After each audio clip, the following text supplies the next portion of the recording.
I'd like to welcome you all to Arundel House. My name is Nigel Inkster. I'm the Director for Future Conflict and Cybersecurity here at IISS, and I will be chairing this event. As I think all of you are all too well aware, the issue of the South China Sea has achieved significant salience in recent years. A lot has been written about it, including by scholars in IISS. In 2013, we published an Adelphi book on precisely this topic, and it has been a major issue of discussion at successive Shangri-La dialogues, and I expect that to continue with the forthcoming dialogue that takes place in early June this year.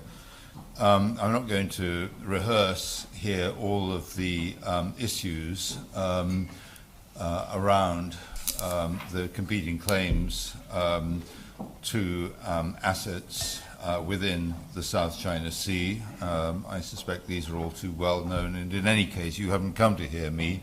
You've come to hear our speaker, Ambassador Liu Xiaoming,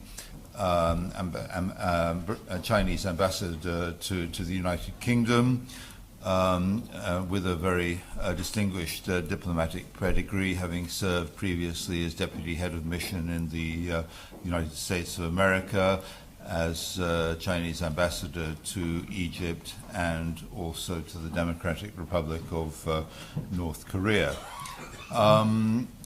Ambassador Liu has agreed to speak for around half an hour, following which there will be time for question and answer session, and he's kindly agreed that this whole event, both the talk and the question and answer, will be on the record. If I could just invite you, as a courtesy to our speaker, to turn your mobile phones to silent. I will now give the floor to the ambassador. Thank you.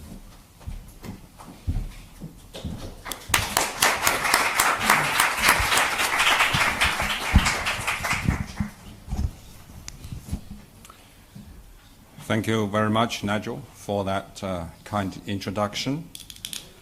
It is truly delighted to be back at the International Institute for Strategic Studies after 3 years.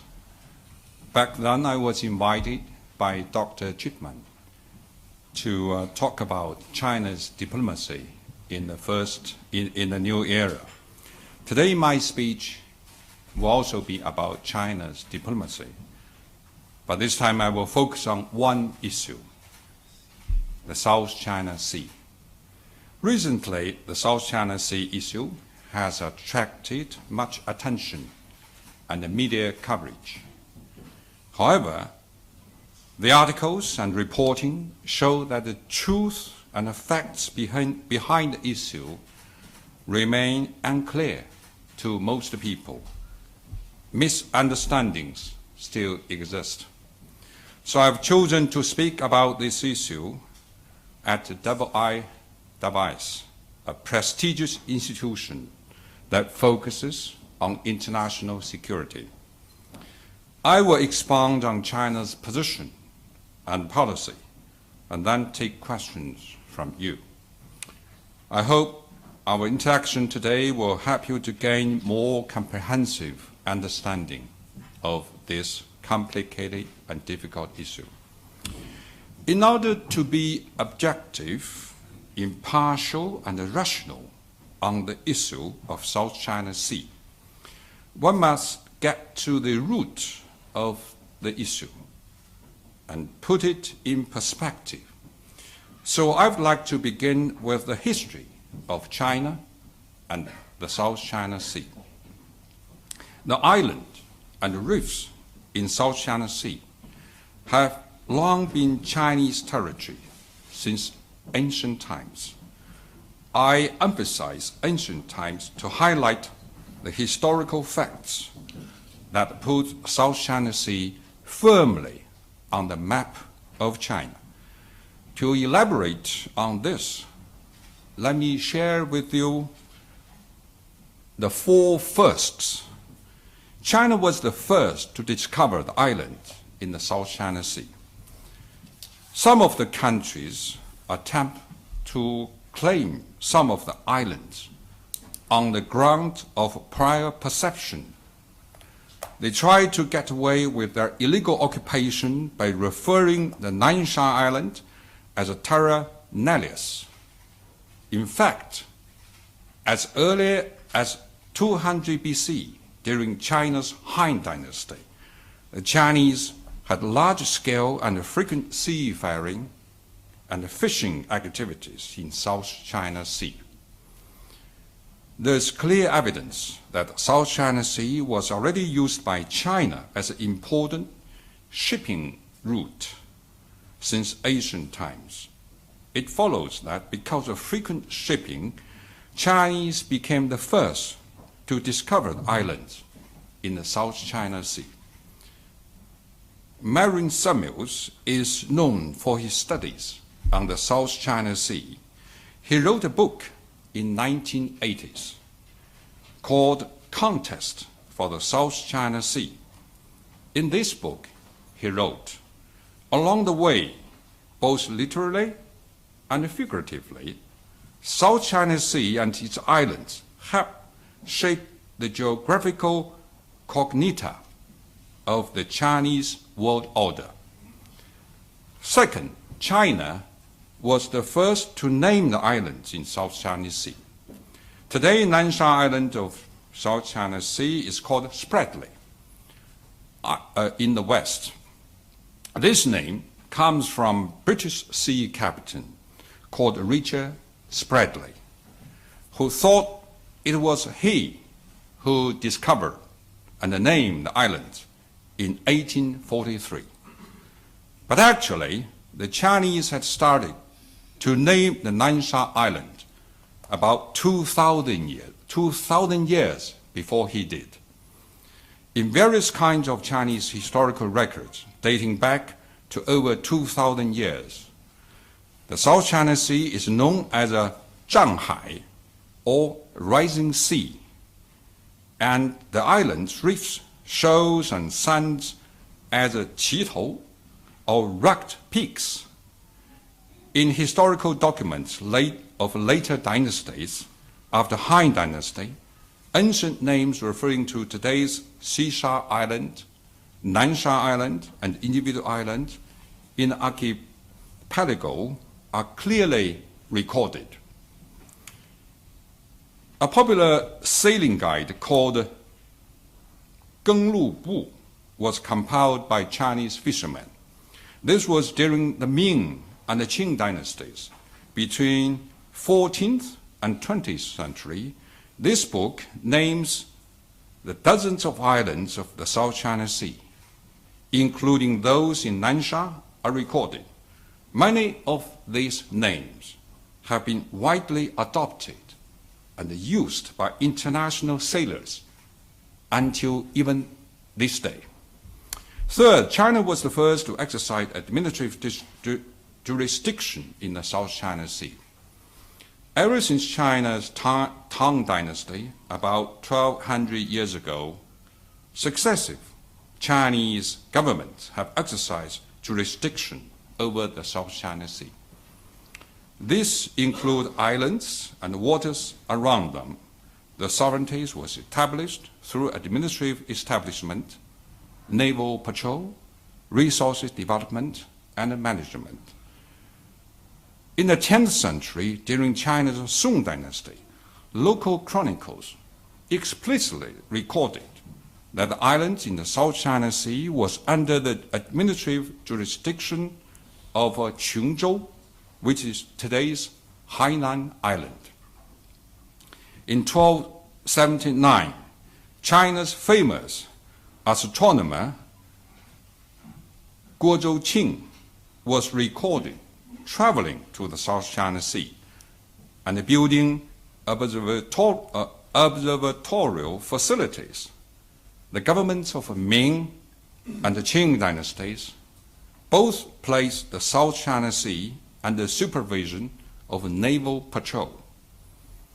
Fourth, China is the first country to develop the islands in the South China Sea. For centuries, the Chinese have been engaged in fishing, planting, and other activities on the islands and the nearby waters. The remains of this continuous habitation can be seen through archaeological evidence found on many islands.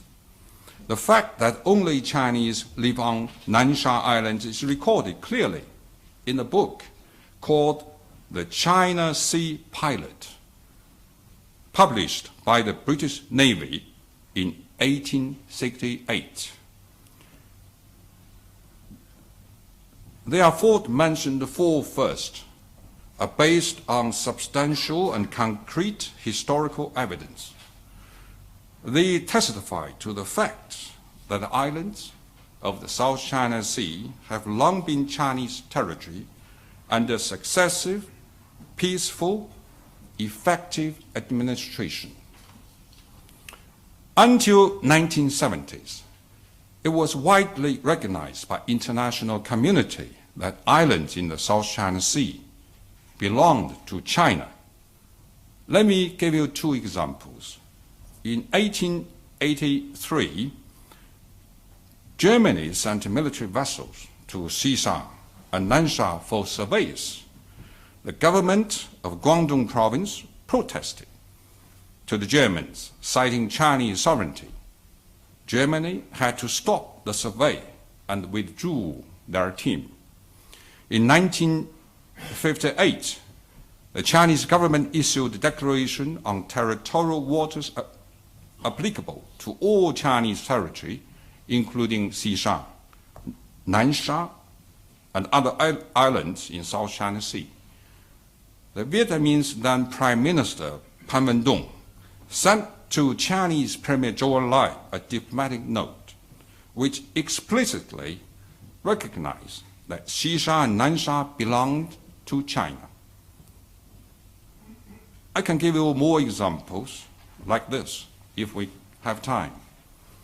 History speaks for itself as to who owns those islands in the South China Sea. Then how did the dispute arise? Since 1970s, some countries have tried to lay claim on natural resources in the South China Sea. It was then some nations began to make territorial claims. Vietnam, Philippines sent troops and illegally occupied some of the islands. That is how disputes started. Until now, Vietnam has occupied 29 islands, Philippines 8, and Malaysia 5. In 1982, United Nations Conference on the Law of the Seas, or UNCLOS for its short form, was concluded after 9 years of hard negotiations. With this development of maritime legal system in 1980s, countries around the South China Sea gradually made further claims.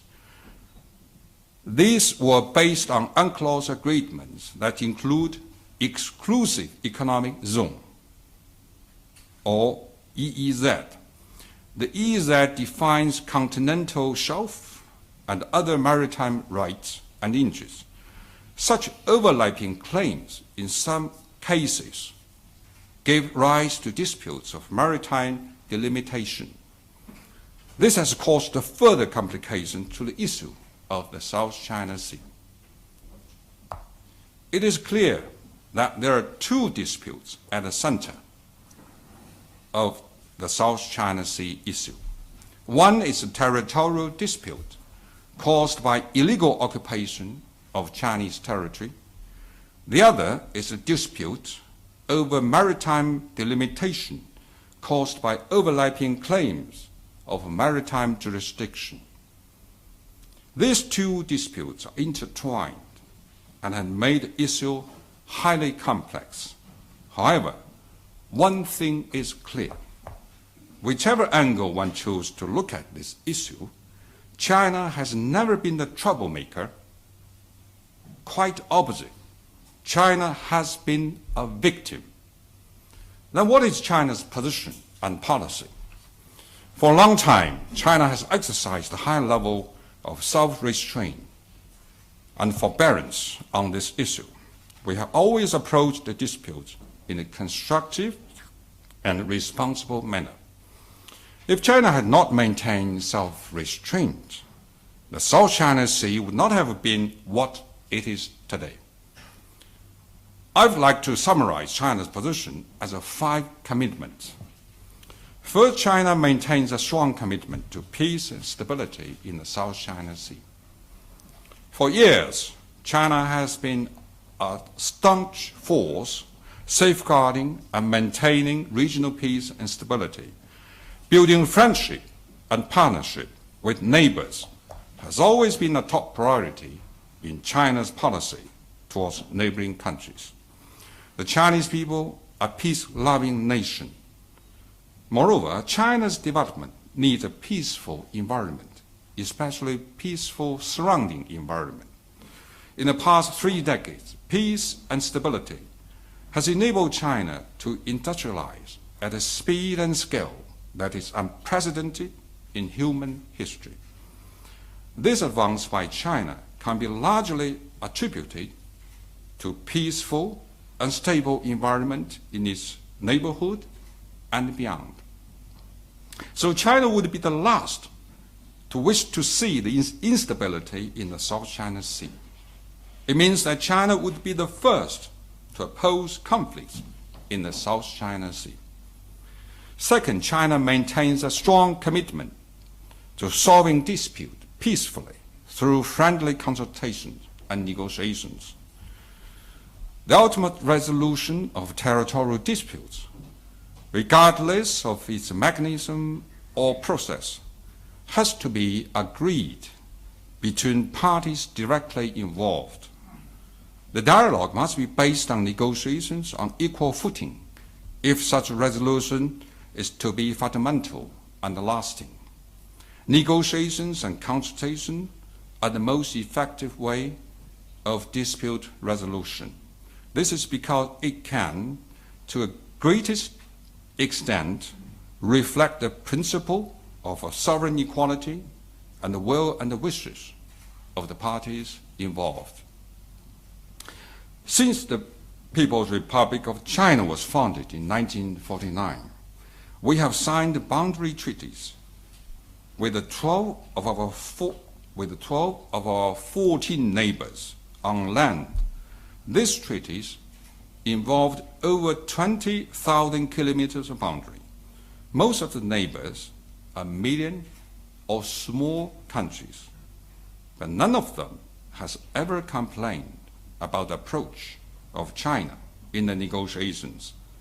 These are examples how China has resolved disputes through face-to-face negotiations with other countries directly involved in the dispute. The South China Sea dispute do not need to be an exception. Experience shows that only negotiation and consultations could help the parties concerned to constantly build mutual trust, manage problems, narrow differences, and advance cooperation. Negotiations and consultations are the most realistic and effective approach to the South China Sea issue. Third, China maintains a strong commitment to rule-based dispute management. China and the ASEAN countries have concluded declaration on the contact parties in the South China Sea in 2002. And since then, China and ASEAN countries are actively implementing this declaration and now working together on making the Code of Conduct in the South China Sea, or COC. Since the start of a COC consultation, there has been much progress. China and ASEAN countries have worked actively to set up senior officials' hotline platform in response to maritime emergencies and point-to-point hotline communication on search and rescue. All sides have also agreed to establish preventive measures to manage risks at the sea, which will serve as an interim measure prior to the final conclusion of the COC. What happened over the years has testified to the effectiveness of this rule-based dispute management. Fourth, China maintains a strong commitment to the freedom of navigation and overflight. China is the biggest littoral state in the South China Sea. The vast majority of China's energy supply and trade pass through the South China Sea. This means China cares more than any other nations about freedom of navigation and overflight in the South China Sea. Recently, freedom of navigation has become a hot subject. Some people talk about protecting the freedom of navigation. This creates a dangerous misunderstanding, as it implies that the safety and the security of ships passing the region were under immediate threat. The reality is more than 100,000 vessels pass through the South China Sea every year. None of them, has ever run into any problem with the freedom of navigation. If there were a real threat to maritime traffic in South China Sea, then this would immediately result in a jump in shipping insurance rates. This has not happened. The Reuters news agency reported in January this year there are no signs of commercial shipping being affected in the South China Sea. The report went on to say that the South China Sea area was not listed as a high-risk area by industry's influential Lloyd's Joint War Committee. This means insurers do not charge additional premium for vessels operating in the region. Business people, particularly insurers, are the most responsive and sensitive to the risks. Yet they haven't sensed any threat to freedom of navigation in the South China Sea. This makes me wonder what kind of freedom of navigation some people are feeling so eager to protect. The fact is, freedom of navigation has been used as an excuse by the United States to flex its military muscles in the South China Sea. United States sent military jets and warships on close-in reconnaissance in the nearby waters and airspace of China's islands and reefs. Such dangerous actions has increased tension and posed a threat to China's sovereignty and security. For example, just 10 days ago, the USS William P. Lawrence, a guided missile destroyer, illegally sailed into the waters near China's Nansha Island. The ship maneuvered without Chinese government permission in sovereign waters of China. Actions such as this, I'm afraid, cannot be regarded as a protection of freedom of navigation. They are the manifestation of a superior military power and assertion of maritime dominance. These actions have posed the biggest threat to the real freedom of navigation and peace and stability in the South China Sea. To those who claim that they care about freedom, navigation, and overflight, I hope they will act in strict accordance with international law and respect the sovereignty and the security of the coastal states. The actions of the United States should be judged at all times by its approach to international law. If the United States had a serious commitment to maritime law, it would have signed the UNCLOS. China has signed UNCLOS, along with most other member countries. Respect for international law and peaceful dialogue on dispute is crucial for the stability and peace in South China Sea. Military provocation and intimidation in the name of freedom of navigation is highly dangerous. Such actions directly undermine regional peace and stability. Turning to my next commitment point, that's the last point, China maintains strong commitment to win-win cooperation. China values friendly and cooperative relationship with its neighbors. We have taken initiative to call on all parties involved to solve differences, engage in joint development in the South China Sea. This provides a useful approach to resolution of the issue and is an approach that takes into consideration the interests of all parties concerned. To put it into practice, China has engaged in a serious cooperation initiatives with the relevant countries.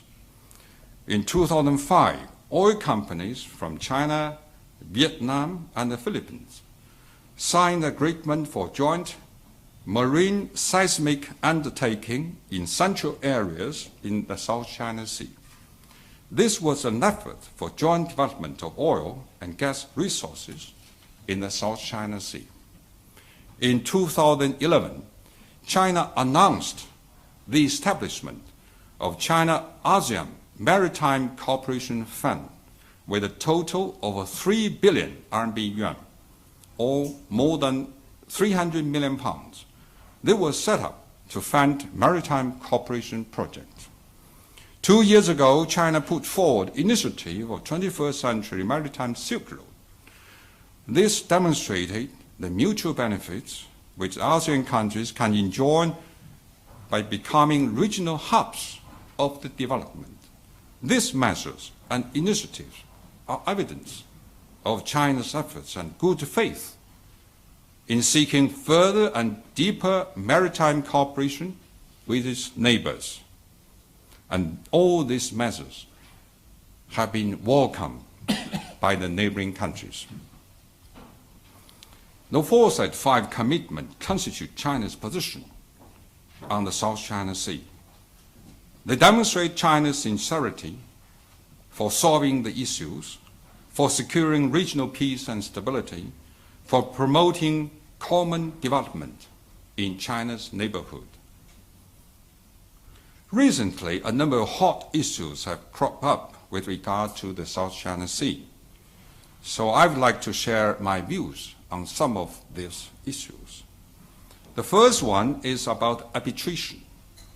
The reference to Permanent Court of Arbitration was unilaterally initiated by the Philippines. Many media reports are creating a misunderstanding by not explaining clearly these circumstances of arbitration. A crucial point is that this is not a court of law. The PCA itself states that PCA is not a court in the traditional sense, but a permanent framework for arbitral tribunals. For any arbitration to work, it requires the proactive participation and agreement of both sides. Another critical point is that China rejects to participate in arbitration at the PCA. From the very start of the reference from Philippines for arbitration, China made it clear it was not acceptable. It was not an acceptable way to resolve the dispute. Some media and Western politicians are now ramping up this topic of arbitration. They are erroneously making these claims. If China does not accept the ruling of arbitration panel, it will be breaking international law. It will be seen as violating international law and undermining a rule-based international system. This is completely wrong. China's rejection of arbitration and non-participation in arbitral process is an act of exercising its legitimate rights, empowered by international law. In contrast, it is the Philippines who is challenging the legal and moral bottom line of international community, because arbitration is totally unreasonable, unfair, and illegal. I call it arbitration is unreasonable. It is not reasonable because the Philippines went against its commitment to China and other ASEAN countries. Let me briefly summarize the logic of this point. China and the Philippines reached a number of bilateral agreements long ago on resolving disputes through bilateral negotiations. In the declaration of conduct reached between China and the Philippines and other ASEAN countries, it is clearly stipulated the parties concerned undertake to resolve their territorial and judicial disputes by peaceful means. In 2011, Philippines issued a joint statement with China to reaffirm its commitment to negotiations and consultations. However, 1 year later, it suddenly went back on its clear written commitment without notifying China or even asking consent from China. The Philippines initiated arbitration against China unilaterally.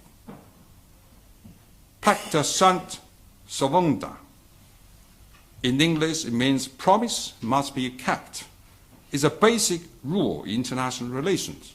This is the bottom line of morality that every country must strictly observe. To put it simply, the Philippines has reneged on its words and deeds. Another point is that arbitration is unfair. It's unfair because the islands in arbitration case are the sovereignty property of China since ancient times. What the Philippines is doing is robbing its neighbor, then asking the court to rule in his favor over the ownership of the booty. No one in the world should find this reasonable. Here in Britain, there's always an emphasis on rule-based international system. But if rules can be abused, as they are in the Philippine arbitration, what should we expect from such rules and order? An arbitration is illegal for three apparent reasons. First, UNCLOS stimulates that state parties have the right to settle dispute by any peaceful means of their own choice. The aforementioned arbitration was unilaterally forced ahead by Philippines, who did not seek consent from China. This violates China's legitimate rights under international law. Second, UNCLOS also states if state parties have agreed to seek settlement of the dispute by peaceful means of their own choice, the arbitration procedures apply only when no settlement has been reached by recourse to such means. An agreement between the parties does not include any further procedures. China has always been open to bilateral means, and clearly bilateral means between China and Philippines has not been exhausted. Third, the UNCLOS states, when a dispute arises between state parties concerning interpretation or application of this convention, the parties to dispute should proceed expeditiously to an exchange of views regarding settlement of negotiations or other peaceful means. However, the Philippines have never had any consultations with China. Its unilateral initiation of arbitration is overt violation of law. It should be also noted, for the record, that both China and Philippines signed the rectified UNCLOS. Compared with what the Philippines did, China has truly implemented and championed the international law. With the PCA, the 15th submissions made by Philippines concerning territorial sovereignty and maritime delimitation, the UNCLOS have no jurisdiction over issues related to sovereignty. As for maritime delimitation, China made a declaration in 2006 in accordance with Article 298 of the UNCLOS. This has made very clear that China would exclude disputes on maritime delimitation from compulsory arbitration. So China has exercised its legitimate rights conferred by the UNCLOS, and China's action complies with international law. It should be also noted that over 30 other countries, including the UK, have made a similar declaration based on the same principle of exclusion. These declarations have constituted an inseparable part of the UNCLOS. The reasonable and legitimate appeals and concerns of these countries should be considered. If Philippines arbitration case become a convention to be followed, then any of these 30 countries should be dragged into arbitration without prior notice. This would be a serious damage to state sovereignty, international order, and the dignity and authority of international law. There has been speculation in the media that PCA might soon make public its report on so-called arbitration triggered by the Philippines. China is not hiding away from any outcome. China has been totally consistent in its respect for international law. What China refuses to do is participate, accept, recognize, and implement any arbitration that has no legitimacy in upholding international law. PCA is running a risk of undermining its authority and legitimacy. The PCA has created a situation where arbitration is clearly unreasonable, unfair, and illegal. Despite this, PCA has chosen to proceed with arbitration, with only the Philippines participating. This raises grave concern about PCA impartiality and legitimacy. It has also called into question political attention behind arbitration. The arbitration is in essence a political initiative under the cloak of law. China will never accept the result, whatever comes from the PCA. Although China rejects arbitration, the door to bilateral negotiations remains open. China and Philippines are close neighbors. The Chinese and Philippine peoples have long traditional friendship. The Philippines have just elected a new president. We hope that the new Philippine government will work with China on a proper settlement of the differences and bring the situation in South China Sea back on track, following the principles established by UNCLOS and international law. The other issue I want to talk about is the development of China's islands in the South China Sea. Development of some of the Nansha Islands began a few years ago. The building efforts will improve the living conditions on the islands and will serve mainly civilian purpose. This includes providing necessary emergency public services to China and also other countries in and from outside the region. The facilities built include lighthouses, maritime communication facilities, search and rescue facilities, medical centers. They will enable China to better fulfill its international responsibility and obligations, such as maritime search, rescue, disaster prevention and relief, maritime scientific research, meteorological observation, eco-environmental protection, navigation safety, and fishing services. There are also some necessary defense facilities deployed according to China's security assessment. Such deployment on China's islands falls within the right of self-protection that every sovereign state is entitled to under the international law. Again, in January this year, according to Reuters news agency, it stated that some shapers believe a greater China's presence could actually improve the safety. Reuters report quoted ship owners saying, if China is to base search and rescue efforts on the islands, then there will potentially be faster response times, improving the chances of rescue and survival.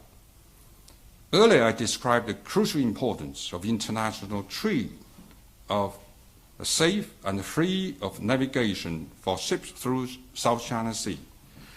Responsible observers would then applaud China's investment and actions to make this crucial international artery safer.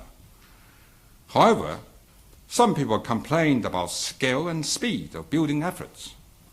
I want to remind these people that the scale, speed are not a benchmark for right or wrong. The scale, speed of China's building efforts match China's international responsibility in the South China Sea. Why would China sit on its hands and refrain from doing the right things simply because of its size? Some others accuse China of changing the status quo. I'd like to ask this question: what is the status quo? China's construction takes place on its own island. China is not changing any status quo. And also, I'd like to ask those who are keen on not changing status quo why they are silent when some countries illegally occupy China's island and wanting for large-scale construction activities there. The third hot issue is the so-called militarization of the South China Sea. Recently, the militarization has been hyped up, and the United States shouts the loudest. However, it is not difficult to see who is militarizing the South China Sea. More than half of the U.S. military force is deployed in Asia Pacific. Yet this is a region that has been largely peaceful and stable for many years. In addition to this huge military force, the United States, together with its allies in the region, frequently flexes its military muscles. This is shown with the conduct of highly targeted military drills. Then there are military jets and warships on closing reconnaissance in nearby waters and airspace of China's islands and reefs. It is this prerogative and hostile actions that have raised the tension in the South China Sea. And these acts have also sent wrong signals to Philippines and others who have recklessly deployed military facilities on their illegally occupied islands. The answer to the question, who is militarizing the South China Sea, is nothing but self-evident. Going forward, it is the hope of China that the United States will act as a big country with responsibility, be prudent in what it says and does on this complicated issue, commit to and respect widely agreed international law, such as UNCLOS, and work with China to safeguard stability and peace in the region. Therefore, to solve the militarization issue, the United States needs to, first of all, stop its dangerous provocations that challenge China's sovereignty and security. Secondly, stop being prerogative with its militarization And thirdly, take concrete steps to facilitate peace and stability in the region. Ladies and gentlemen, the complicated and sensitive as South China Sea issue is, the region has maintained overall stability thanks to the joint efforts of China and its neighbors. China will, as it grows in strength, make a greater contribution to the stability and prosperity of the South China Sea. As President Xi Jinping once said, China is building maritime power through peace, development, and win-win cooperation. What China has achieved today can be largely attributed to its path of peaceful development, and China will keep to this path. Looking into the future, China is confident and capable of resolving disputes through negotiations and consultations. China has shown a constant commitment to upholding international law. China has been continuous in safeguarding peace, stability in the South China Sea through cooperation. China is ready to join hands with other countries to create peaceful resolution. And China can always be counted on to build the South China Sea into a sea of peace, sea of friendship, and a sea of cooperation. Thank you. Thank you very much.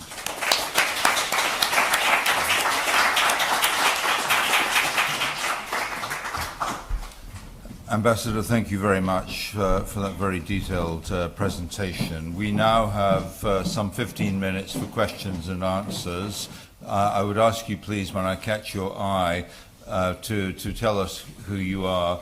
If you think I should recognize you, but please don't be offended. All I will be able to see is actually a hand. So we'll start in the gentleman in the front row here, please. Should I answer? No, if you're content to sit here. It's entirely up to you. Okay. Thank you, Nigel. John Ellison, I'm a member of the IISS. Sir, I wonder if you could just clarify one point. You said that the United States warships transiting near the islands were illegal. Is this not covered by the right of innocent passage set out in UNCLOS, which does say a warship can go through other people's territorial waters provided certain conditions are maintained? I think the United States have abused this so-called innocent passage. They did not show the respect for China's sovereignty. They did not notify China, first of all, and they didn't seek to get permission from China. So that is totally against the international practice. Okay. Gentleman in the second row there, I think. Yep. Thank you, Chair. Name is Mahmoud Ali. I'm a student of US-China relations. Thank you for sharing your insights, Ambassador. Towards the end of your presentation, you hinted at the tension between the United States and China, which seemed to be roiling this particular dispute much more than it otherwise would have been. If it's just between Vietnam and China, the Philippines and China, things could perhaps have been managed. But at the systemic level, as you can see, the United States is the system manager, wishes to maintain the status quo. And China has been described for over a decade now in semi-official US military documentation as a near-peer rival. So it is fundamentally about managing relations between, or tensions between China and the United States. What is China doing to make sure the transition to whatever the future holds is peaceful and stable and calm and quiet? Thank you. As I said in my presentation, that from the very beginning, China is not troublemaker. Instead, China is a victim in all this. I hope I made myself clear. Because before this so-called rebalancing strategy by United States, the South China Sea and the region has been very peaceful, and the neighboring countries, including Philippines and Vietnam, we are talking to each other, and we have this declaration of the conduct, and we have managed our differences effectively. This dispute has been there for 30 years, the area has been quite stable. But when it comes to U.S. so-called rebalancing strategy, in 2009, I think some countries, they got emboldened. I think they thought they have the United States behind them. Philippines changed their approach. They submit a so-called baseline. And Vietnamese also changed their approach. And Philippines reject to talk to us. And then they unilaterally put in this so-called arbitration. There are many ways to resolve disputes. Arbitration, according to UNCLOS, is only supplementary. The main method for resolving dispute is a peaceful negotiations, consultations between member states. Yet Philippines resort to some so-called supplementary measures, which is not the main cause, and I think they thought they had the support of the United States.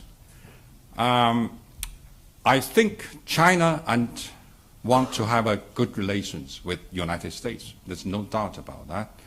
Half of my career has been devoted to better relations between China and the U.S. I've been posted twice in Washington. We want to have a good relation. We also know that without good relation between China and the United States, there will be no peace, no prosperity between in Asia Pacific. So we tried very hard, and we try to engage them in consultations. I'm very pleased to see that currently the security consultations is right now taking place in Washington. The Deputy Minister of Foreign Affairs is talking to U.S. Deputy Secretary. So we do have these channels, I think. But the important thing, Americans should change from the basic mindset to regard China as a threat. I think that's the problem they have. They've been haunted that China will be someday will take their place as a leader of the world. That is not China's dream. China's dream to revitalize Chinese nation. We know what we are doing, and we know the tremendous challenges ahead of us. We have 1.3 billion people to take care of. I've been, after Egypt, been seconded to one of the poorest provinces in Gansu as an assistant governor. I know how poor that area is. I know there's a challenge, tremendous task for China to achieve its modernization. We will be the last country who want to have a bad relation with the United States. We're not interested in being a superpower. I know UK has been a superpower. When I know the superpower, you will take a lot of responsibilities. And we have enough responsibility to take care of our own people. Thank you. Okay, thank you very much. Yes, lady at the back there, please. You, madam, did you want to ask a question? No? Okay. Then, yes, coming down to the third row, please, here. Ambassador, Rima Kumari Jadeja, a member of the Institute. I would just like your thoughts on the recent incident where the Pentagon has gone on record yesterday saying that China made an unsafe intercept to Chinese J-11s, made an unsafe intercept of an EP-3 reconnaissance aircraft. In your opinion, is this U.S. antagonization? I think it's a dangerous move on U.S. part. I think Americans now try to challenge China's sovereignty on these reefs. That is a very dangerous move. They do it on the so-called cloak of so-called freedom of navigation. We know the ocean is widely enough to have their vessels have a free passage, but they want to do this closing reconnaissance. They want to challenge China's defense. So this is a very dangerous move. But the case you mentioned, in fact, has been reputed by the Chinese spokesman of Ministry of Foreign Affairs. And in fact, the Chinese, has every reason to defend its sovereignty And so there are some Chinese Air Force airplanes, want to find out what Americans trying to do. But they did it in a very professional way, and they conducted in the safety boundary, and there's no doubt about it. We try to avoid any, unexpected things happen, especially the conflict. But if Americans keep doing this, I think they are walking into a very dangerous waters. Thank you. Okay, the gentleman right at the back there standing, yes, please. Hi, my name is Michael Bristow. I'm from the BBC. Ambassador, you've spoken, criticised the Permanent Court of Arbitration in The Hague. I've heard Chinese officials do that before, but I can't remember one saying that they wouldn't accept the result. Now, can you just confirm that that is what you're saying, that you're not going to accept the result of or the rulings of this court, regardless of what they are? And on a related question, you seem to be linking the Permanent Court of Arbitration's rulings with sovereignty. It's my understanding it's got nothing to do with sovereignty. They're merely going to rule on the status of reefs, islands, rocks, islets in the South China Sea. Now, you've already said that China has been planting and fishing on those areas for many centuries. Why is it that you reject that narrow definition of what they're looking at? Because surely that would help your case. And if you're as certain as you seem to be that you're in the right, why would you not accept their Let me tell you why. narrow thing? Let me tell you why. To answer your first question, as I said, this tribunal, from the very start, the reference of this arbitration tribunal is illegal. So how could you expect an illegal tribunal could, result in a good case? So we have no obligation at all from the very beginning. We think the tribunal itself is a violation of UNCLOS and international law. Now comes to some differences. So when you we are not obligated at all by this arbitration, because it's so I would say in a very clear-cut term, no matter what decision this arbitration is going to make, it will make no difference on China's sovereignty over these islands, and no binding at all on China, because it's illegal, unfair, unreasonable. I've already said clearly in my presentation. With regard to what the arbitration is going to make a decision on, I already gave you an example. When some people rob you, they got the bullets from this robbery, then they put into court, ask the judge to make decision about whatever, whether it's ownership, or it's this bullets in good conditions, or this is whatever. That itself, if a judge handles this case, it has an impact on the ownership, on the sovereignty. So, though the Philippines, they try to decorate this case, they wrap up with the cloak of law. The first submitted, I think, 15 submissions. I think 8 has been rejected because even the tribunals are concerned about getting involved in this dispute. That's too obvious for them to violate the UNCLOS. So they change some techniques. But I think it doesn't change the essence of this case. So from the very beginning, this case is about the sovereignty, it's about delimitation. It's beyond the authority and the jurisdiction of arbitration, even by UNCLOS. So itself, the establishment of this arbitration itself is a violation of UNCLOS. So China is fighting this case according to international law, fighting this case in order to protect the international law. Thank you.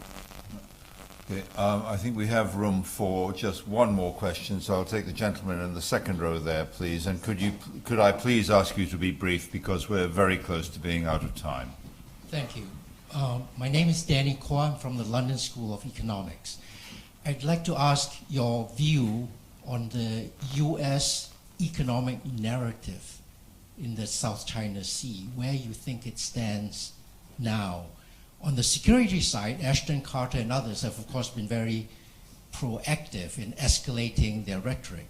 But on the economic side, America's narrative here had been TPP, but that now stands in jeopardy. Whether it will be ratified either before or after the new presidency is very much up in the air. China's successful narrative in Southeast Asia had been primarily economic. Do you see that this means that the change in the presidency works to China's continuing successful conversation with Southeast Asia? Of course, we watch American presidential election very closely with a great interest. But of course, you cannot predict. I do not know, no one in this room can predict the outcome of this election. But I would say we are ready to deal with whoever will be elected by American people. I think whoever, despite all their rhetorics, and as I told you, I've been working on China-U.S. affairs for more than 20 years and been through several elections. I understand their election politics. We put more emphasis on what they are doing after election. I hope that the new administration will set store the overall interest of China-U.S. relations, and we are ready to work with whoever the new host and new occupants in the Oval Office in Washington. Thank you. Okay, thank you very much. I'm afraid we have run out of time, so I'm going to have to draw a halt to proceedings here. I'd just like to make one brief observation, which is that we find in IISS now that the strategic salience of China is such that it's taking up an increasing amount of our time. I think we concluded recently that 1 in every 3 of our Adelphi books has China as a topic, which I think tells you something. And if you'll permit me a brief moment of shameless product placement, the next Adelphi book we're about to launch is one written by me on the subject of China's cyber power, to be launched sometime in mid-June. So watch this space. But I'd like all of you to join me in thanking Ambassador Liu for a very detailed and full presentation. Thank you.